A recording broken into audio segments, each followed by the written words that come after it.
ಕಮಲಾಪುರದಲ್ಲಿ ತಡೆರಹಿತ ಬಸ್ ನಿಲ್ಲಿಸುವಂತೆ ಆದೇಶವಿದ್ದರೂ ಕೂಡ ಬಸ್ ನಿಲ್ಲಿಸಿದ ಹಿನ್ನೆಲೆಯಲ್ಲಿ ಅಲ್ಲಿನ ಸಾರ್ವಜನಿಕರು ಬಸ್ಗಳನ್ನು ತಡೆದು ಪ್ರತಿಭಟನೆ ಮಾಡಿ ಆಕ್ರೋಶವನ್ನು ವ್ಯಕ್ತಪಡಿಸಿದ್ದಾರೆ. ಕಮಲಾಪುರ ಸೇರಿದಂತೆ ವಿವಿಧ ಗ್ರಾಮಗಳ ನೂರಾರು ನೌಕರಸ್ಥರು, ಕಾರ್ಮಿಕರು, ವಿದ್ಯಾರ್ಥಿಗಳು ಪ್ರಯಾಣಿಸುತ್ತಾರೆ. ಯಾರಿಗೂ ಹತ್ತಿಸಿಕೊಳ್ಳುತ್ತಿಲ್ಲ. ರಾತ್ರಿ ಹೊತ್ತು ಎಲ್ಲಿಲ್ಲದ ತೊಂದರೆಯಾಗುತ್ತಿದೆ ಎಂದು ಆಕ್ರೋಶವನ್ನು ವ್ಯಕ್ತಪಡಿಸಿದರು. PSI ಸಂಗೀತಾ ಶಿಂದೆ ಸ್ಥಳಕ್ಕೆ ಆಗಮಿಸಿ ಪ್ರತಿಭಟನಾಕಾರರನ್ನು ಚದುರಿಸಿ ಪರಿಸ್ಥಿತಿ ತಿಳಿಗೊಳಿಸಿದರು. ನಂತರ ಬಸ್ ತೆರಳಲು ಅನುವು ಮಾಡಿಕೊಟ್ಟರು. Shashi Patil, RJ32 Kannada news, Kamalapur.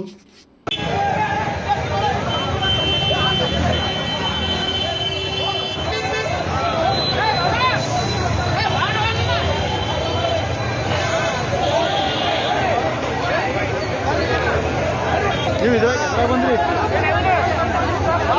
ಹೋಗಿಲ್ಲ ಹೆಂಗೆ ಬಂದ್ರಿ